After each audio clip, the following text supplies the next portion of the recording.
separation of church and state concern, and I just wanted to call and see if you guys had an opinion. I tried kind of running it by Mr. Atheist on his live stream a couple days ago. Mm-hmm. You were there, but you were a little bit incapacitated, I think. So anyhow, Mr. Atheist was at 492 subscribers. Okay. And so I had access to Jamie's liquor, and I said I'll take a shot for every subscriber he gets up to 500. 500 shots. No, 8 shots. 8 shots.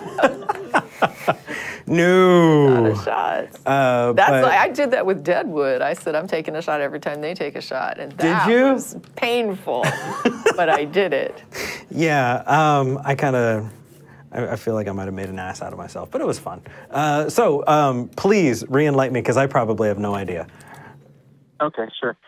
Yeah, my United States representative, he has a constituency email list that I've joined, because I like to keep up with, information about what he's doing, what bills are in front of him, or what legislation he's trying to introduce or whatever. And on Easter, he sent out an email that was completely 100% religious in nature. It was completely Christian. And it was via the constituency email list. And I kind of felt a little bit weird about that. And since then, he's also sent out another one that was, again, 100% religious. And it's, he's showing pictures of the cross and, praising Jesus and all that. And first of all, I think he's completely entitled to his religious beliefs, just like everybody else in this country. But my concern is that as U.S. representative, and not even at the state level, we're talking at the federal level, he is communicating with his constituency, in a way that shows, gross favoritism towards one religion.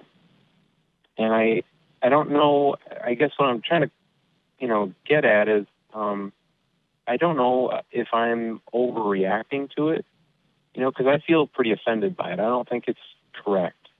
Right. But I don't feel like it's, I've tried to call him and talk to him about it. He won't take my call about it. I've talked to people at his office.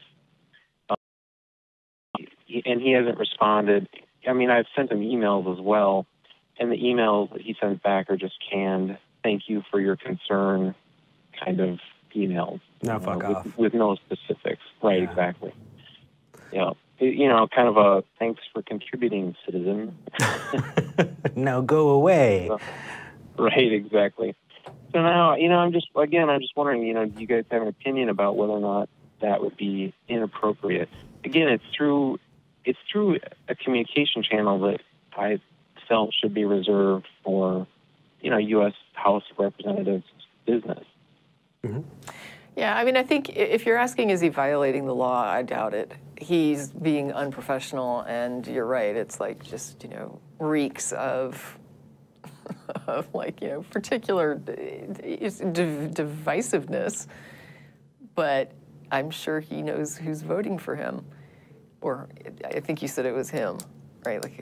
Yeah. And unfortunately, we have prayers that open up meetings, and we also, for government meetings, and there are people that are always expressing, our prayers go out to whoever. And I really liked the way, certain representatives handle it when they talk about, people of all faiths or people of no faith. I really appreciated, that commentary and things like that. I wish that all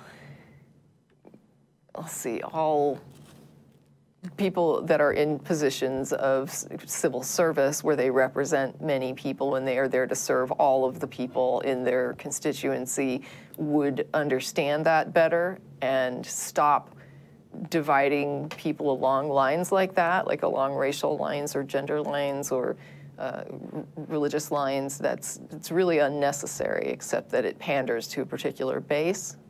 And On the one hand, I kind of can see, like, for example, if we had a Jewish representative and he sent out a Happy Hanukkah message on Hanukkah, I would probably just be like, okay, you know, that's his peeps, whatever. No, I wouldn't necessarily read that as constituency. You know, it's a holiday, he participates in that religion, and he's just sort of, you know, doing a celebratory thing for him and people of a like faith. But I don't think that would in itself make me feel like he was excluding me or that he preferred, you know, Jewish constituents in some way. But if he was, you know, frequently posting religious things and posting things about his faith on his official, you know, through official channels, that would make me uncomfortable as well, I think. Yeah, and I want to jump in on the tail of that. So if he is doing that, if you have a senator, congressperson, if you have a public representative who is showing, hey, I really want to give favor to my in-group, and you start seeing people trying to pass laws, and you see that all over the states, there are things that you can do. And not just you, Kevin, but for people watching, if you want to get involved, you can get involved. I want to say thank you to Wellington Smith, who actually donated on the channel. A lot of it has to do with us having these conversations and contributing to that so that we can talk about why it's important that we're here. Right?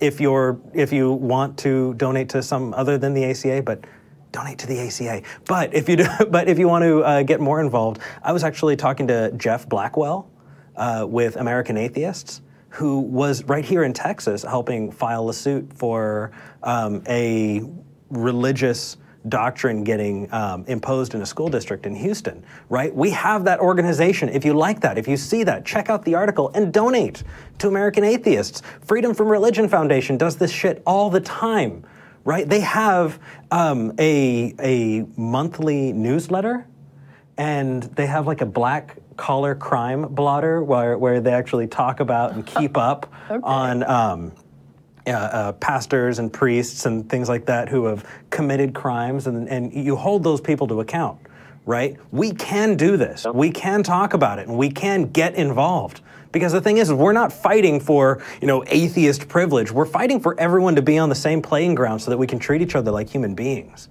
right? That is not that is not a privileged position for a single group, right? We're not fighting to say, oh, you know, we're going to create this state where you can't believe. Yeah. We're just trying to make it so that you don't have the laws for the religious and then the laws for everyone else. Yeah, I do think, though, that when it comes to him expressing his faith on his feed, it's mainly going to be about just raising awareness of why this is problematic and why this makes some of the constituents feel marginalized. And that message would be as much for him as for other constituents, right? To just make sure that everybody in that constituency understands that, hey, you know, there's other people out here and we feel very left out, marginalized, you know, like we're not quite, you know, making the grade whenever he tweets these things pervasively. And until he's actually taking some sort of action to show, you know, really legislative favoritism toward a particular religion, I don't know that he's run afoul of church-state separation laws or rules, but beyond that, you can still be behaving unprofessionally and in ways that are not helpful to unity in your region that you represent. And I think that it's fair to call him out on that, and it's fair to help make other people aware of that. And if there's other non-believers in your area, maybe they could join that list and they could make their voices heard on that list and you know, rebut these things when he posts them and kind of say, hey, wait a minute, you know, what about me?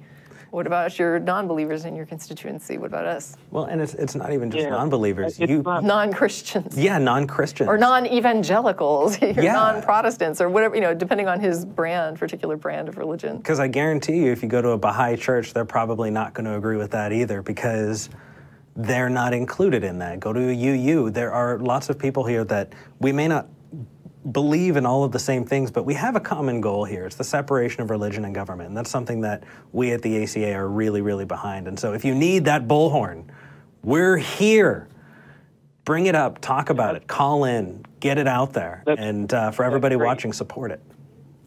I have a couple things I want to respond to. What's up? It's not a two-way communication channel, so it's not like I can post back to his email list and say, hey. Okay, so it's not like so this isn't like a Twitter or something. No. Okay, okay. It's an email. Does he have a Twitter? One way.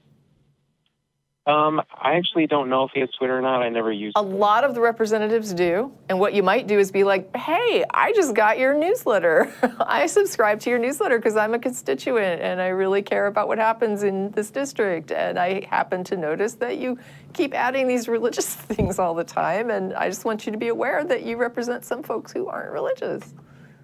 Or not your brand. Right. Or Muslim or Buddhist or that there's a lot of whatever. different people that you don't ever recognize. I notice you recognize one group all the time. Yeah. Now the other thing is I have actually asked the FFRF about this issue. I emailed them and I never got a response back. Oh man, you are like just batting nothing, right? Like nobody's responding to you. We're responding to you. You are, and I appreciate it. Thank you very much. Sure. I guess that's all. I mean, unless you have any other thoughts. No, I think I got fired up a little bit there. Yeah, I think raise awareness about the things that seem inappropriate, and feel free to pull in larger legal guns for things where it seems like somebody's actually breaking the law. And that's what they're there for. Yeah. I will check out whether or not he's got a Twitter feed and see if I can. Yeah, call him out in public and get other people. Like if you have an atheist group in your area or a secular group in your area, or anything like that, kind of see if anybody else will help you out with that. Definitely. Yeah, there is, but they actually meet at a church. Hey, we have some of our stuff at a church. We do? We do. Our back cruise pre-lecture is often at the Unitarian Oh, that's church. right. So yeah, I mean, it's interesting. They apparently are atheist-friendly church. Right. Anyhow, thanks for taking my call. Sure. Absolutely. Thank you for calling in. Thank you for waiting for so long. We have a few more people, and we're going to get to them. But you take care, all right, Kevin? All right. Thanks, you too. All right. That was nice. I like that. Well, except he's got a kind of obnoxious rep. But it's empowering when you talk about there's so many people out there who I get emails and I get messages of people who feel like they're the only ones. I was talking to someone who lives in such a small town, literally everyone in your town, and it's very easy to feel like you're the only one. And the fact is you're not. You have community, and you're not the only person who has to take on this huge thing by yourself, right? We can help. That's what we're here for. That's what FFRF is here for. That's what Recovering from Religion, American Atheists. That's what the ACA, the Atheist Community. Yes, it's the Atheist Community of Austin, but you belong here too. And we're happy. We're happy that we get to keep doing it, so thank you.